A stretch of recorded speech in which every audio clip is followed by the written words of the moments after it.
an evidence. Nothing of it. Yeah, but that's because you're guided by your God. No, not at all. You've already conceded. No.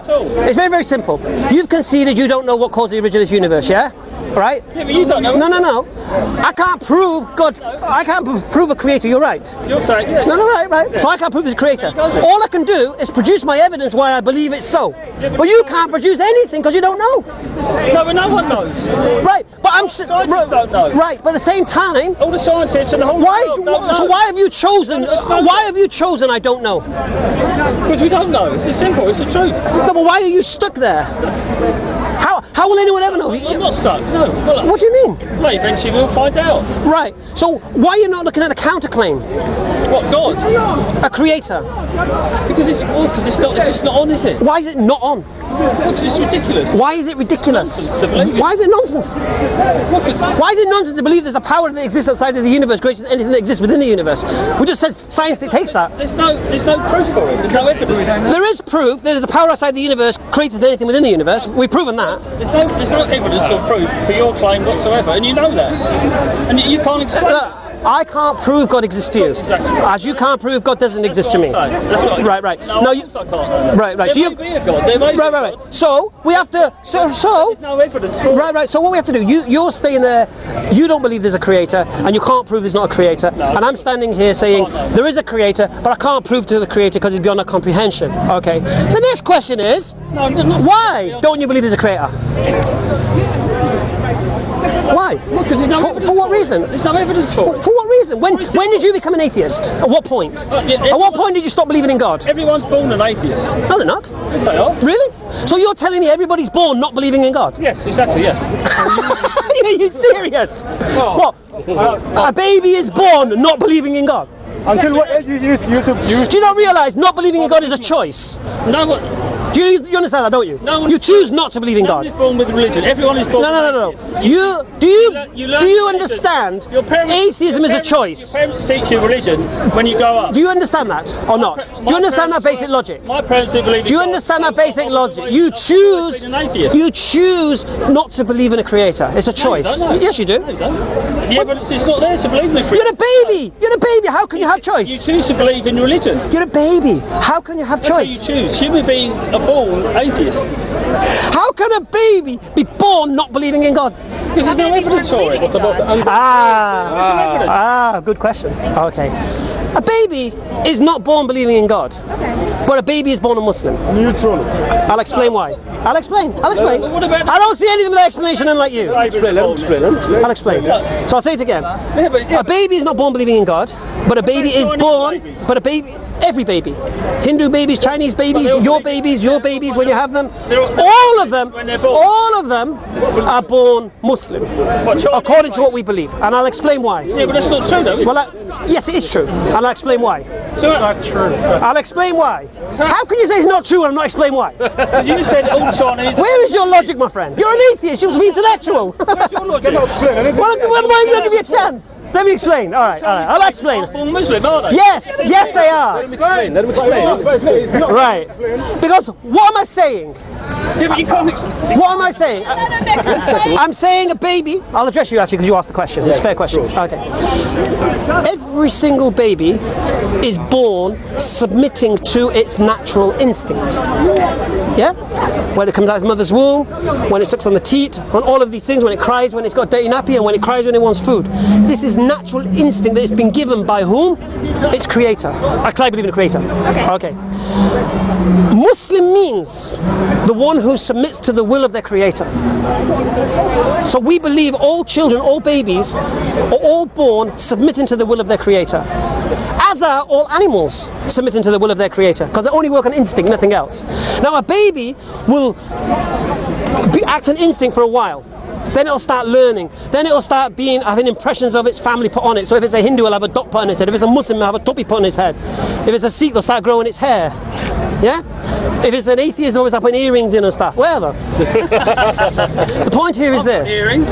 In Islam, what we're told is that every single child, up until the age of puberty, up until the age of reasoning, So Eskimos are born Muslims. every single baby born in this world today, up until so forget baby, So why not Christian? every single child, because babies are not born believing Jesus died for their sins, that's why. Why not, And you have to believe that to be a Christian. Babies don't believe that. why aren't they born Hindus? Okay, because as Hindus you have to believe in Vishnu and Krishna and Ganesh, and they don't believe that either. What makes you right and them wrong? Right, because they are born submitting to the will of their creator. They are born submitting to their Why are instincts. you right and the others wrong? Do you believe babies are born believing Jesus died for their sins? Of course not. Right. Do you believe Hindu babies are born believing that Ganesh had his head cut off and put an elephant head and all that business on? Babies are born, they Do you don't believe believe that? anything, Do you do believe they? that? They don't believe anything. Do you believe babies are born believing Moses parted the Red Sea? They're not capable of No, right. If I can continue with the lady,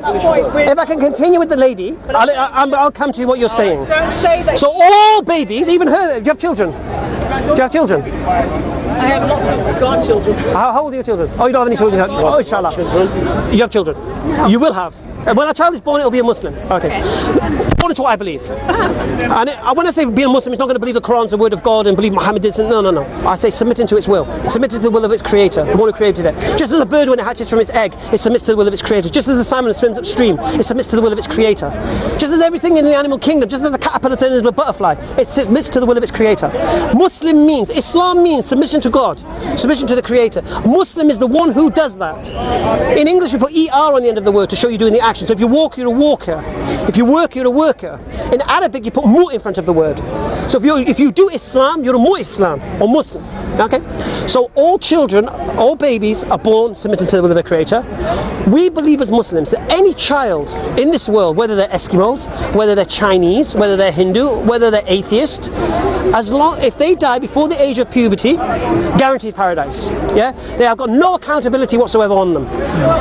It's when they reach the age of understanding and they get to choose for themselves that then accountability comes on. That's when their religion kicks in. So if they were brought up in a Christian family, that's when they become Christians. If they're brought up as an atheist family, that's when they'll become atheists. If they were Hindus, they become Hindu. Do you get me? Yeah, I mean, it's a completely logical Thank you. argument. It totally makes sense. But the only argument here is whether there's a creator or not. Whether there's a creator. Yeah, fair enough. Right. Which is fair. Logic makes sense. And he's accepted he can't prove there's no creator. I can't prove there is a creator. Yeah, and so then... No. Then the next question is, why doesn't he believe there's a creator and why do I believe there is a creator? Yeah. That's the next logical step. Let's carry on. So, why don't you believe there's a creator? There's no evidence. But that's not a reason not to believe in something. Of course it is. Okay, what if the nature of this creator... Okay, what evidence would you accept? Well, if God parted the clouds now and came down and said, yes, I am God, then yes, I believe. You believe? God. Probably, yeah. Why don't you believe in purple elephants from outer space? Do you believe in purple elephants from outer space? No, but Why should why I? don't you? Why should I? It's the same thing. It's the same. Really? No, Why is it? No, I said- Is there evidence of purple elephants from outer space? No. So why should I believe in them? There's no evidence of a creator, so why should he believe? How can you say there's no evidence of a creator? I've not even told you the evidence of a creator. Because you can't. You don't have any evidence. Listen, There's no evidence. I said to you I can't prove it. I can provide my evidence. You can believe in it. No. Belief is not reality. Okay, I can provide my evidence. He can provide his evidence, and we can look at the evidence and decide who has the stronger evidence. Clearly. Now, right now, his evidence is he doesn't know. That's his evidence. Right now. No, it's not Now, he might bring something more substantial to the table. I'm not sure. Perfectly valid. Yeah. I'm an agnostic. I don't know. Right. I don't know. But, all right. So, in a court of law, evidence is not I don't know. Did he do it, my lord? I don't know. What kind of witness are you? You don't have to prove that. You don't have to. You're never. If you're trying to say to somebody, I'm a fool for believing in a creator, that he doesn't even know if there's a creator or not, yeah? How can he even say I'm a fool for believing in a creator? I don't think he really is. I don't think he's saying. I don't think he's saying that you are. I believe the creator outside of the universe, and outside the universe is that way. Is it? Well, it's not that way, is it? I don't know. You're telling me. Going back to my point. So, your claim is there's no creator, my claim there's a creator. So I'm asking you, from all these people here, what evidence do you have that there's no creator? And your answer is, where is he? Where is he? Where is he? Where is he? Right. And then I ask for the evidence you'll accept, and the evidence you'll accept is that he'll part the clouds. Yeah? No, I know you're lying, you see. You don't even know you're lying yourself yet. Alright, so you're telling me you're a liar or not. You've said to me, your evidence is if the cloud parts, and what, a hand comes down or something? What do you want?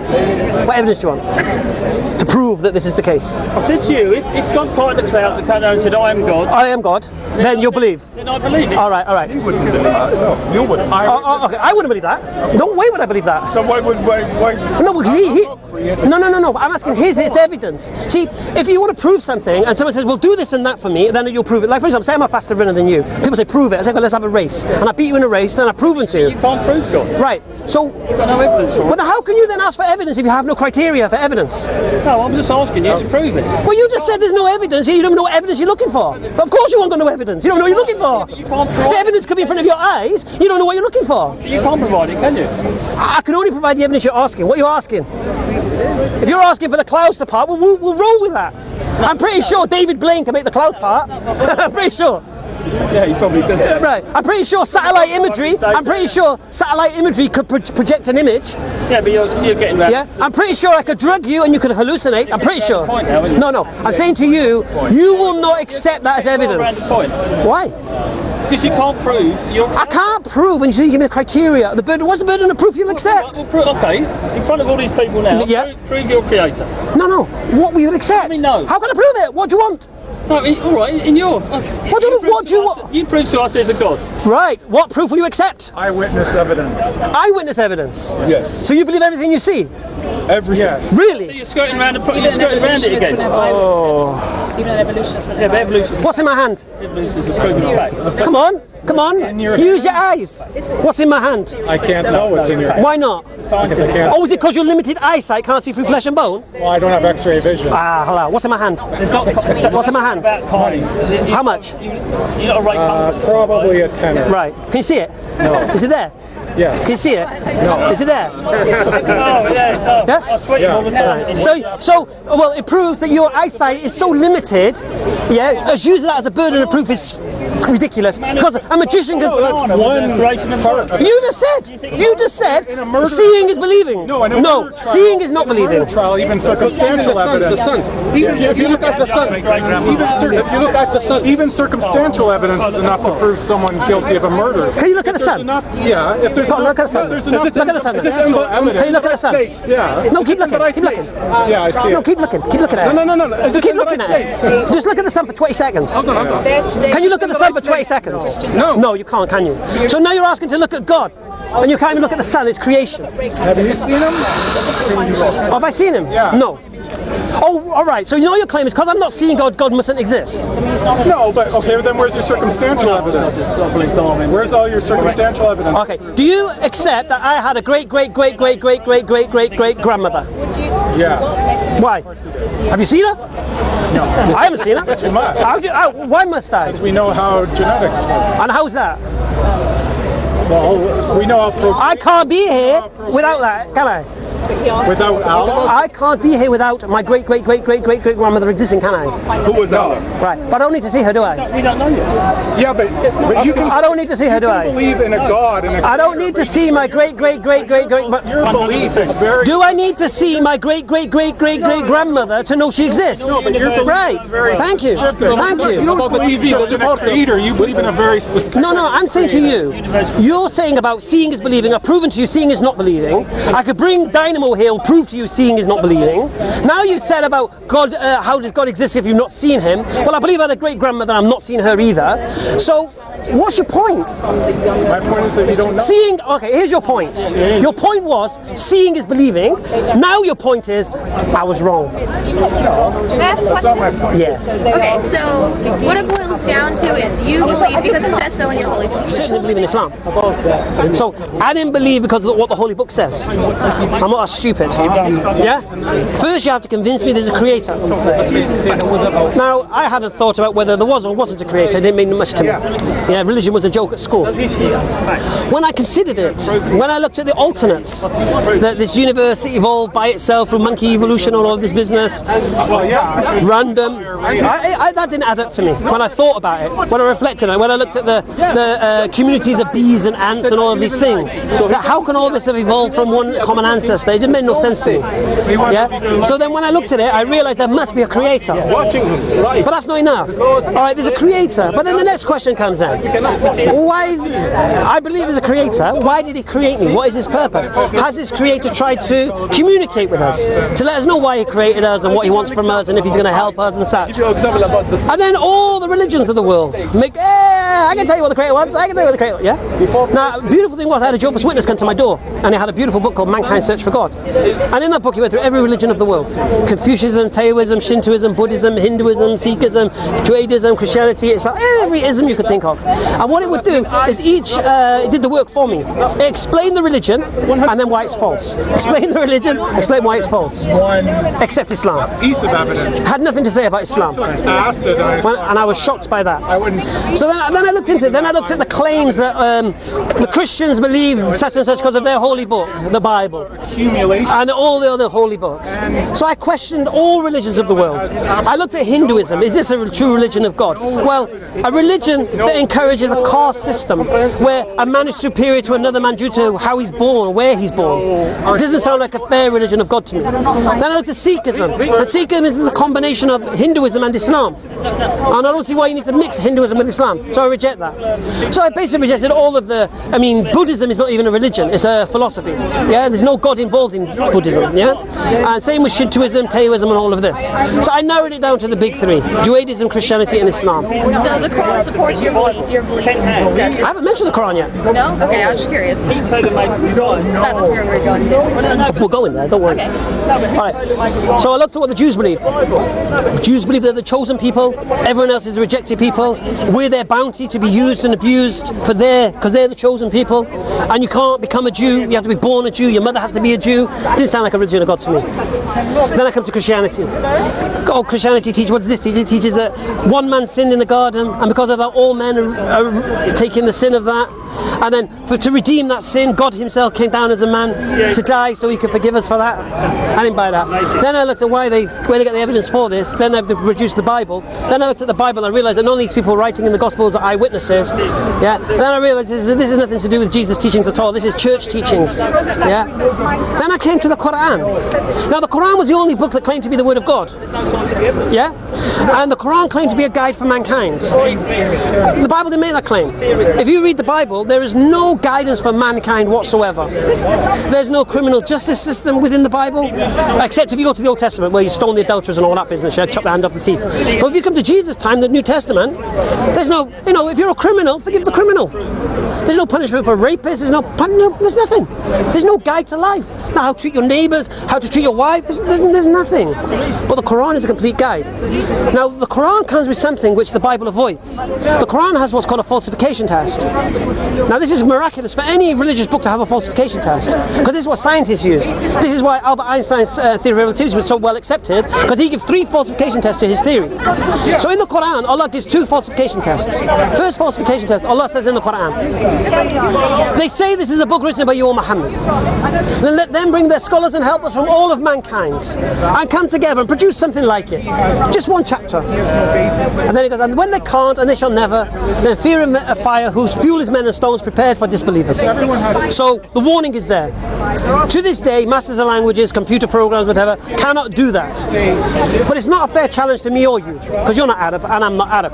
Yeah, fair enough. So the second falsification test that the Quran puts in, which you can check out, Allah says, if this book was written by any other than the Creator, inside you shall find many contradictions and error.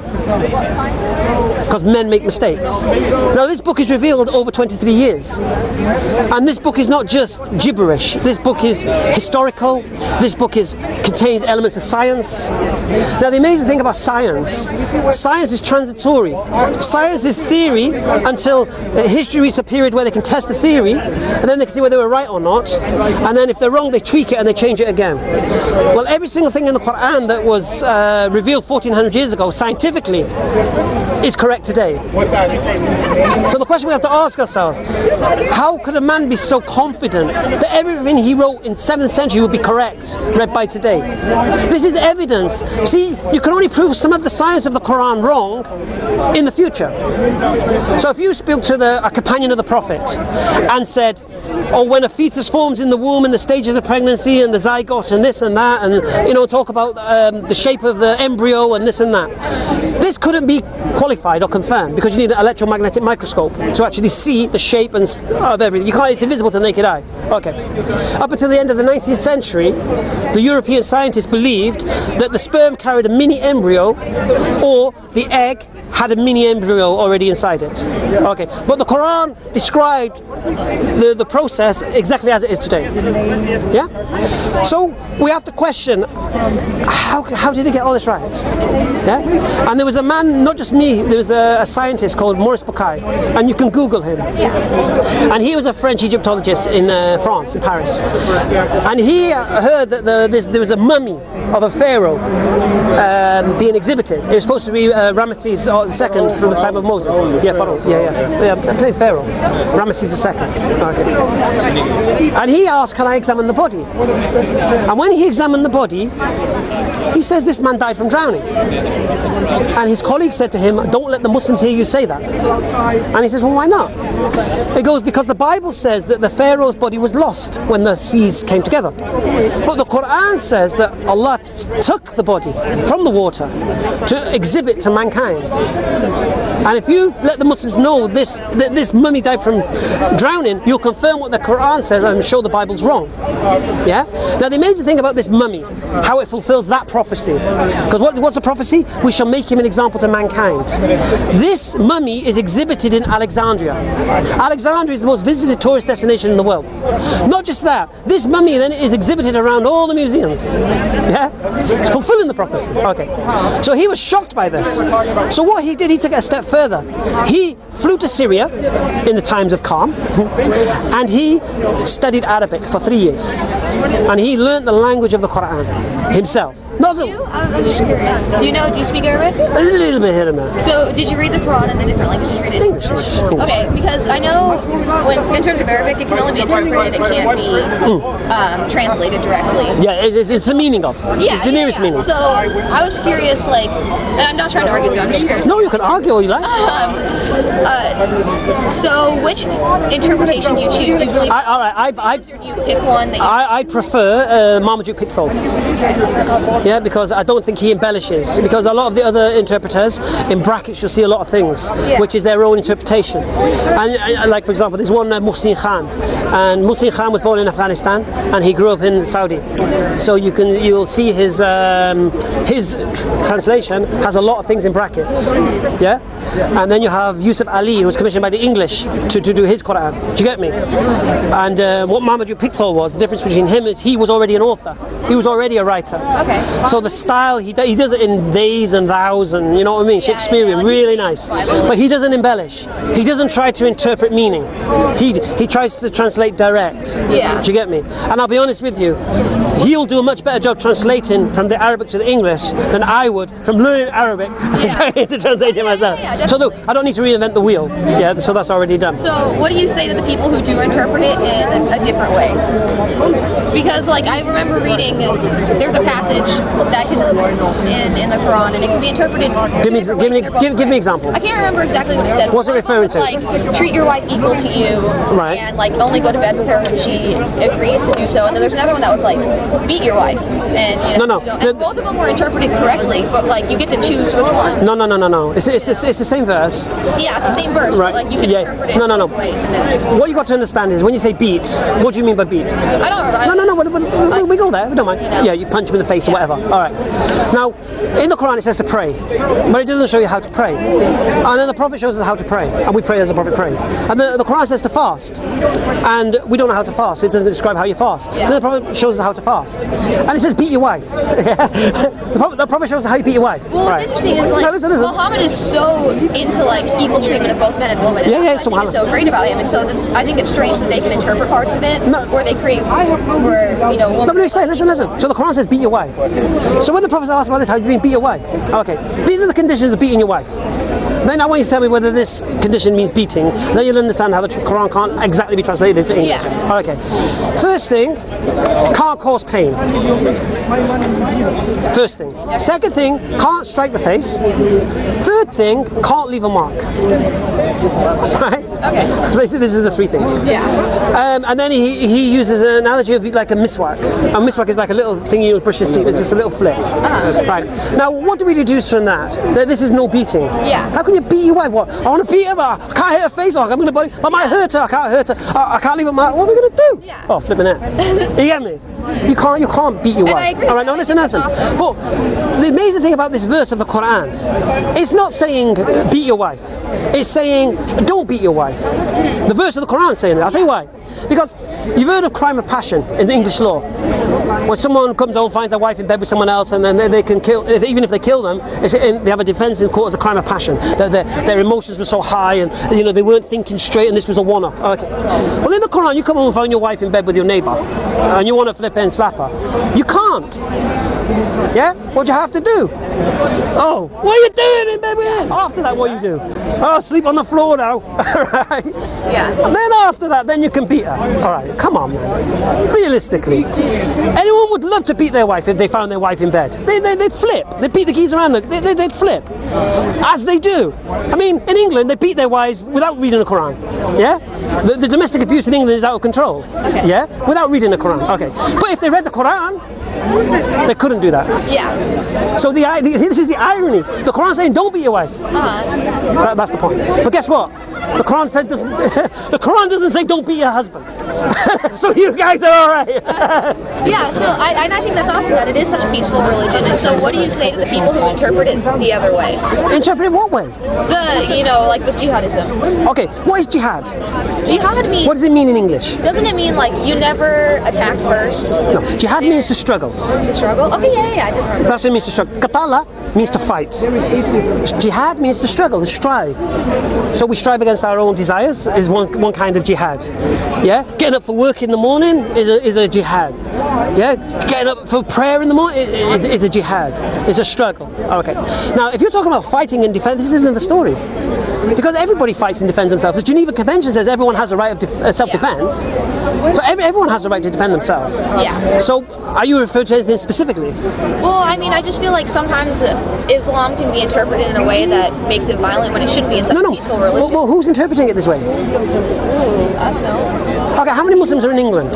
I don't know, I don't live here. How many Muslims in America?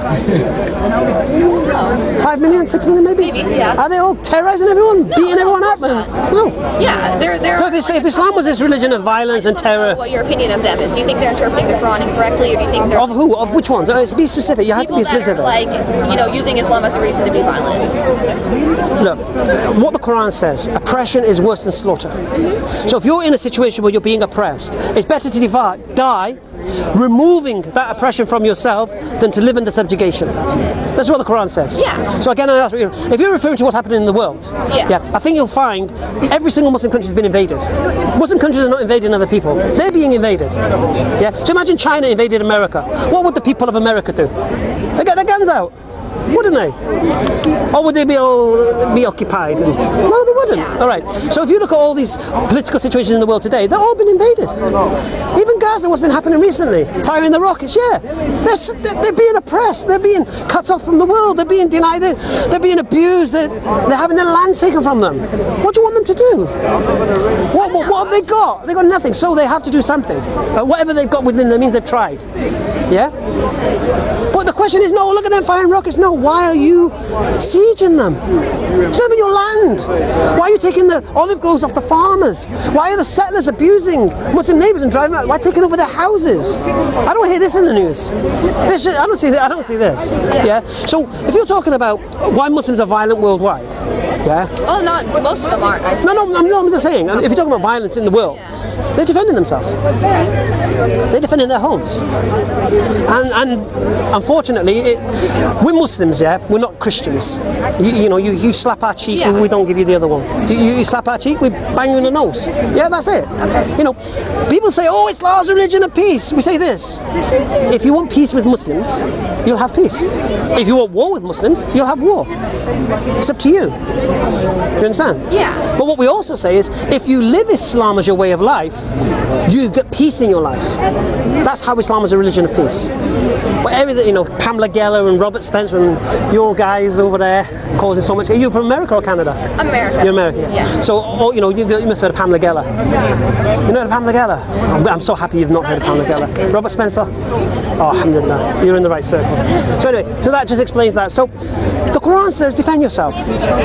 Yeah? The Quran doesn't say go and kill people. The Quran doesn't say go force them to be Muslims. Do you understand? Yeah. So what's being portrayed in the media about Islam is not Islam. Yeah. And if someone is burying children, which are the claims, this is not Islam. But they're just claims. Yeah, and this, you must have heard about the Yazidi women. The what? These Yazidis, these ones driven out in Iraq. Okay. Have you heard about them? Apparently this Islamic State went into Iraq, and these Yazidis, the innocent Yazidis, were trying to run away from them. Okay, yeah. Do you know the history of the Yazidis? Can I tell you something about them? Yeah, go for it. All right. 'Cause I keep hearing this innocent, and it makes me mad. Well, listen. A while ago, there was a video on YouTube, and this is why you can't believe everything you see either. Okay. There was a video on YouTube, and it said an Iraqi girl being stoned to death by the tribal elders and the community for refusing to marry an 80-year-old man. And they tried to portray this was barbaric Islam, that this girl's being stoned to death, and the graphic images, they were actually stoning her, and she was moving, and it was disgusting. But guess what? She was a Yazidi girl. And this Yazidi girl wanted to become a Muslim, to marry her boyfriend. Yeah? And she'd been in security because the family wanted to harm her. Anyway, the family said, okay, we won't harm you, come home. When she came home, they dragged her out into the streets, and 1,000 villagers stoned her to death. And that's the story. Yeah. But look what the story was put out. Muslims, barbaric. Nothing to do with that. She was killed for being a Muslim by non-Muslims. But there's nothing in the Quran that says go and harm civilians. Yeah, And there's totally not. I mean, I think Islam is the only religion that dictates rules of war. Can't attack civilians, can't attack women, can't attack people working in the fields, can't cut down trees that grow fruit, and all of this business. Yeah? Usually you burn their farms, you siege them, you kill everyone like the Crusaders did. Islam is the only religion that has rules of war. America just flattened the place. Napalm, Hiroshima, Nagasaki. Yeah, there's no men, women, or children there. They obliterate everybody. But Muslims, we can't do that. Huh? That's your question? Yeah, no. Good. This is for you, inshallah. Thanks. All right. That's the Marmaduke Pickford one, yeah.